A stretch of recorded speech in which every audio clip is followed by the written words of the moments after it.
तो Cupid chocolate season 2 episode 3 की शुरुआत होती है सैंडी के एक छोटे से फ्लैशबैक से, जिसमें जब वो बचपन में जब जो छोटी थी उस समय एक लड़का उसके पास आता है और उससे पूछता है क्या तुम मेरी दोस्त बनोगी। उसके बाद आते हैं गाइस प्रेजेंट में। पिछले एपिसोड के एंड में हमने देखा था कि सैंडी अपना ये दुनिया छोड़ के दूसरे डायमेंशन में जाने लगती है रोते रोते, क्योंकि जियांग की बात को उसको बुरा लगता है और जियांग उसको रोकने की कोशिश करता है कि नहीं रोको, लेकिन तभी फिर जियांग भी खुद को बहुत दूसरी दुनिया में पाता है और उसे समझ नहीं आ रहा आखिर ये क्या है, ये कौन सी दुनिया है। और उसे लगता है कहीं ये सैंडी का इमेजिनेशन तो नहीं है, कहीं सैंडी ने तो पूरा इमेजिन करके नहीं बनाया है ये। और फिर वो सैंडी को देखता है जो कि थोड़े दूर में मतलब बैठी है और रो रही है और सैंडी कहती है ये आखिरी जगह है जहां मैं जा सकती हूँ, मेरी जिंदगी का आखिरी जगह, इसके अलावा मेरे पास कोई जगह नहीं है। और सोचता है कि ये इसी ने बनाया है, इसने इमेजिन करके बनाया है, लेकिन ये इतना डार्क क्यों है। मतलब उसे एक सुंदर सी दुनिया पसंद थी जहाँ कोई भी बुराई ना हो और सब खुशी से रहे, लेकिन ये तो बहुत डार्क दुनिया है, काफी बुरी दुनिया है। वो ये ऐसा क्यों सोचेगी, कहीं मैंने जो इससे बातें कही थी वो दिल दुखाने वाली बात है,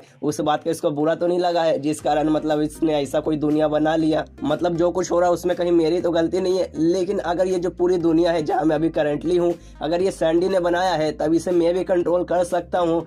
और वो सच में कंट्रोल कर पा रहा रहता है। और सैंडी को कहता है कि हार मत मानो और उसको अपना हाथ देता है और कहता है कि लो खड़ी हो जाओ, तो वो खड़ी होती है और वो काफी रो रही थी, उसका आंख से अभी भी आंसू निकल ही रहे रहते हैं। जियांग उससे कहता है कि तुम मुझ पे विश्वास करती हो ना, करती हो तो प्लीज मेरी बात सुनो, मैं तुम्हें कुछ बताना चाहता हूँ। और कहता है कि चलो सबसे पहले अपने इंट्रोडक्शन से चालू करते हैं। और अपना इंट्रोडक्शन शुरू से देने लगता है, अपना नाम बताता है, कितना उम्र है, पढ़ता है, अब पूरा सब कुछ बताता है। और कहता है कि मैं एक ऐसा इंसान हूँ जो कि अकेला रहना ज़्यादा पसंद करता है और मेरी लाइफ में कोई ज़्यादा मतलब उतने दोस्त वगैरह भी नहीं है, मैं अकेला ही रहता हूँ और मुझे मतलब प्रॉब्लम में फंसना पसंद नहीं है। और मतलब मेरी ज़िंदगी अच्छी चल रही थी, काफ़ी ठीक ठाक थी, कोई प्रॉब्लम नहीं आता था, लेकिन कुछ समय से मेरी ज़िंदगी में प्रॉब्लम आ चुकी थी। मैं कई लड़कियों से मिला था जिसके बाद से मेरी ज़िंदगी के पकौड़े लग चुके थे और उन लड़कियों के बारे में बताने लगते हैं, यानी जीतोंग, तेंजोन और लीन के बारे में, जिसमें सबसे पहले जीतोंग के बारे में बताता है कि मैं एक ऐसी लड़की को जानता हूँ जिसके फैमिली में काफी मुसीबत है, काफी प्रॉब्लम होती है। और उसके बाद वो तेंजोन के बारे में बताता है कि मैं एक ऐसी लड़की को भी जानता हूँ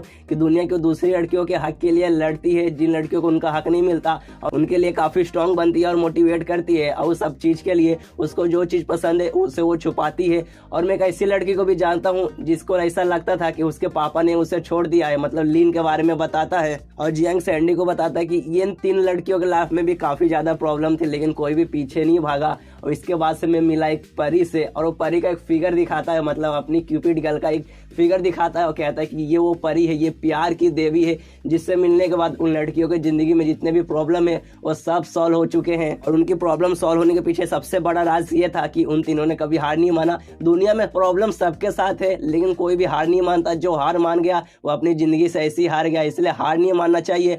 और मैं तुमसे वादा करता हूँ मैं भी तुम्हें प्यार की देवी मतलब उस परी से मिलाऊंगा और तुम्हारी प्रॉब्लम भी सॉल्व करूंगा। और जियांग बोल ही रहता है, तभी सैंडी उसके होठों पे अपना उंगली रख लेती है और कहती है चुप हो जाओ, इससे ज्यादा तुम्हें बोलने की कोई जरूरत नहीं है, मैं समझ गई, मैं कोई फैंसी वर्ल्ड में नहीं जा रही हूँ, मैं कोई दूसरे डायमेंशन में नहीं जा रही, मैं अपने दुनिया में रहूंगी तुम्हारे साथ। और मुझे भी वो प्यार की देवी से मिलना है और मुझे इसी दुनिया में रहना है और मुझे जितनी भी खुशी है वो सब अपनी इसी दुनिया में चाहिए। और सबसे इम्पोर्टेंट चीज, तुम भी उसी दुनिया में हो। और एकदम क्लोज आ जाती है जियांग के और जियांग को किस करने वाला रहती है, लेकिन जियांग उसे रोक लेता है और कहता है कि रुको रुको, अभी एक चीज और तुमसे मुझे पूछना है कि हम इस दुनिया में तो आ गए, लेकिन अब हम यहाँ से निकलेंगे कैसे। तो सैंडी बोलती है उसका प्रॉब्लम कुछ नहीं है, और चुटकी बजाते ही मतलब सब कुछ अचानक से गायब हो जाता है और लोग अपने असली दुनिया में आ जाते हैं, जहाँ जियांग सैंडी से कहता है कि मुझे कुछ तुमसे पूछना है। तो सैंडी बोलती है क्या पूछना है, जो पूछना है पूछो। और इसके बाद सीन शिफ्ट होता है फिर से जियांग पे, जो कि अपने कंप्यूटर में बैठा है और यहाँ से उसका प्लान चालू हो जाता है। वो सबसे पहले मैसेज भेजता है लीन को और उससे कहता है कि तुम एक बहुत अच्छा सा रिपोर्ट तैयार करो,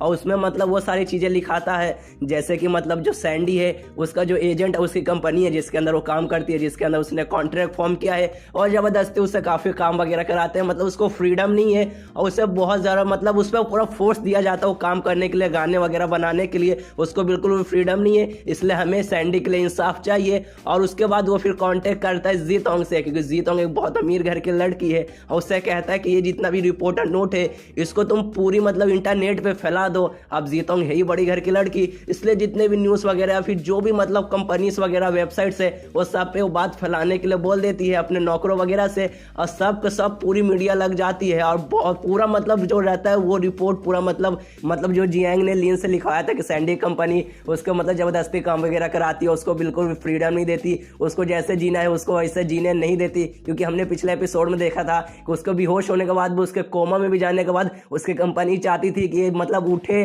और अपना पूरा काम करे, अगर ना की तो मतलब ये यूजलेस लड़की है, इसका कोई काम नहीं है हमें। मतलब उसकी कंपनी इतनी बुरी थी, स्पेशली उसका एजेंट जिसके अंडर वो काम करती है, और उसका मतलब प्लान यही था उसके एजेंट को कैसे भी सामने लाए, उसको कंपनी मतलब पूरी दुनिया के सामने दिखाए कि देखो सैंडी कितनी प्रॉब्लम में है। और सच में ये पूरी न्यूज़ मतलब इंटरनेट पे फैल जाती है और सैंडी सबसे ज़्यादा सर्च होने लगता है पूरे इंटरनेट पे, और पूरे लोगों को भी पता चलता है और उनको भी बहुत बुरा लगता है कि सैंडी के बारे में, कि सैंडी के साथ ऐसा ऐसा हो रहा है। और ये सब के बाद जियांग मदद मांगता है तेंजुआन से, और उसकी मदद से जितने भी मतलब सैंडी के जो फैन है उन सबको लेकर उसकी कंपनी मतलब जो सैंडी जिसके अंदर काम करती है वो कंपनी के बाहर जाकर पूरा प्रोटेस्ट करने लगते हैं, नारा वगैरह लगाने लगते हैं, और पूरे न्यूज़ में भी बात फैलने लगती है कि बेचारी सैंडी, उसके पीछे उसका कंपनी बहुत फोर्स करती है, ज़बरदस्ती काम वगैरह कराती है, उसको अब आज़ादी चाहिए। और पूरा न्यूज़ में भी हर जगह यही आ रहा है, मतलब अब उसको इंसाफ मिल के रहेगा। और जियांग भी देख रहे हैं अपने कंप्यूटर पर कि हाँ चलो उसको धीरे धीरे मिल रहा है। वहाँ पे परी भी आती है और जियांग से कहती है अरे यार तुमने तो बहुत आसानी से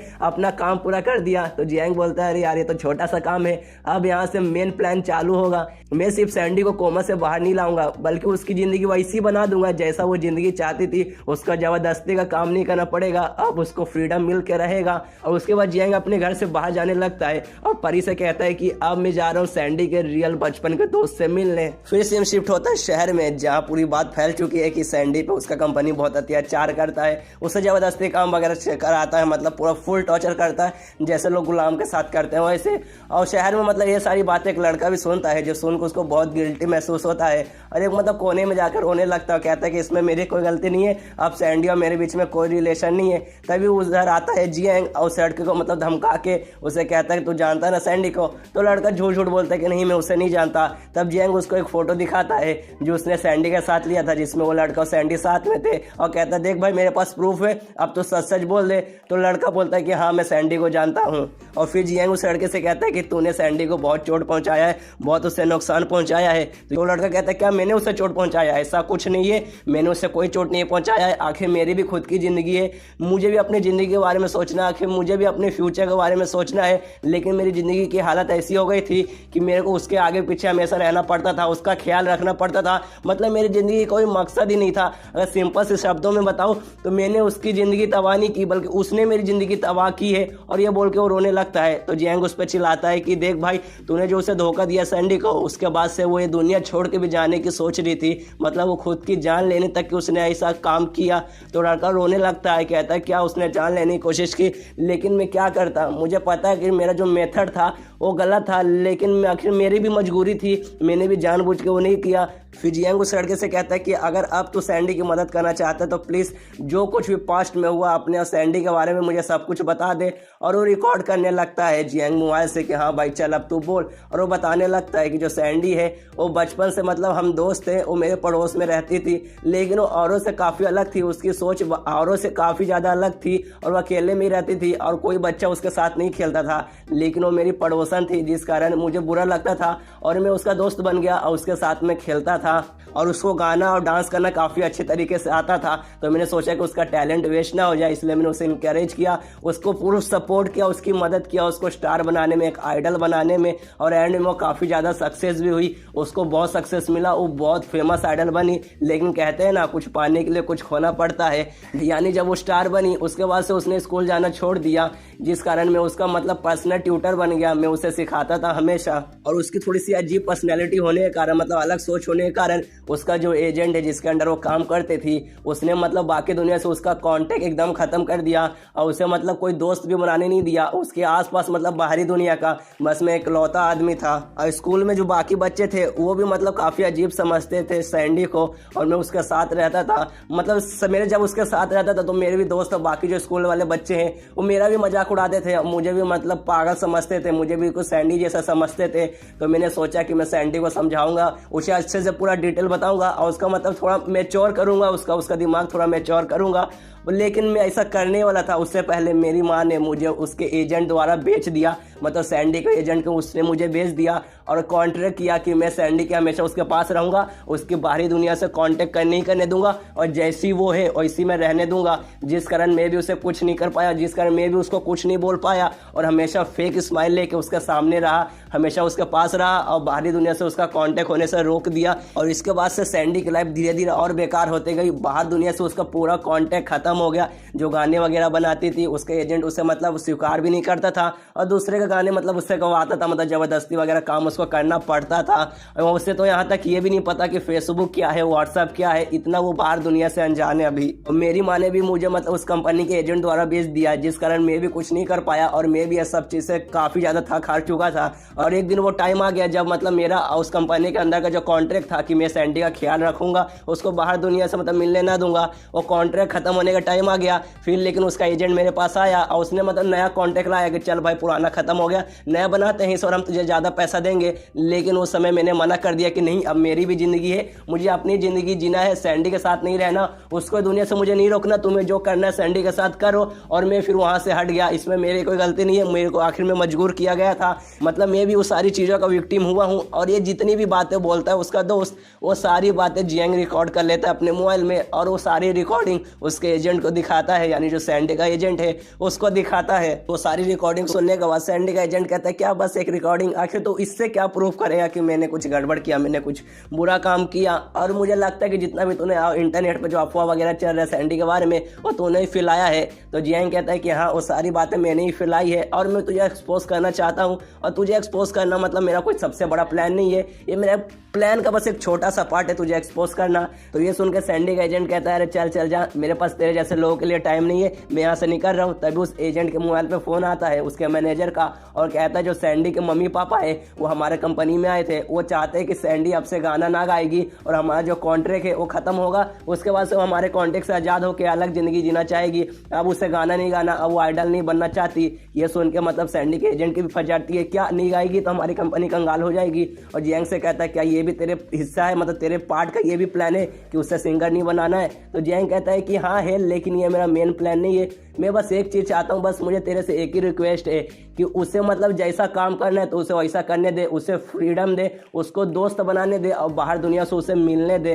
तो सैंडी का एजेंट कहता है क्या दोस्त बनाने दूँ, बाहर दुनिया से मिलने दूँ, अरे तुझे पता नहीं है क्या वो कितनी अजीब लड़की है, उसे तो मेरा ही शुक्रिया करना चाहिए क्योंकि एक उसका इकलौता जो दोस्त था उसको भी मैंने उसके दुनिया से बाहर निकाल दिया, अब कोई भी उसके पास नहीं है। तो जियांग ये सुनकर बोलते हैं क्या उसे तेरा शुक्रिया करना चाहिए, अभी थोड़ा सा पागल है क्या, तो तेरे पास अक्ल नहीं है, तो ऐसे उसके साथ करता रहा, ऐसे मतलब नकली उसका चेहरा पूरी दुनिया के सामने लाता रहा क्योंकि अंदर ही अंदर वो पूरी टूट चुकी है, बहुत ज़्यादा दुखी है। लेकिन तू बाहर बाहर ज़बरदस्ती करके दुनिया में उसे पॉपुलर बना रहा है और ऐसे पॉपुलर बनाने का कोई मतलब नहीं होगा। एंड में बिल्कुल एक पिंजरे में बंद हुए आदमी जैसा है, अगर तू ऐसा मतलब करता रहा उसके साथ तो एंड में हर्ट होगी, हर्ट के अलावा और कुछ नहीं होगी, उसको सिर्फ नुकसान ही होगा, नुकसान के अलावा कुछ नहीं होगा। तो ये सुन के सैंडी का एजेंट कहता है कि चल चल मुझे कोई फर्क नहीं पड़ता और वो उठ के जाने लगता है। तो जियांग बोलता है रुको भैया अभी कहाँ जा रहे हो, जरा मुझे तुम्हें कुछ दिखाना है। और उसे मतलब एक लिफाफा दिखाता है जो देख के सैंडी का एजेंट बोलता है अरे यार तो अब क्या कर लेगा, तो कर क्या लेगा, मेरा तो उखाड़ क्या लेगा।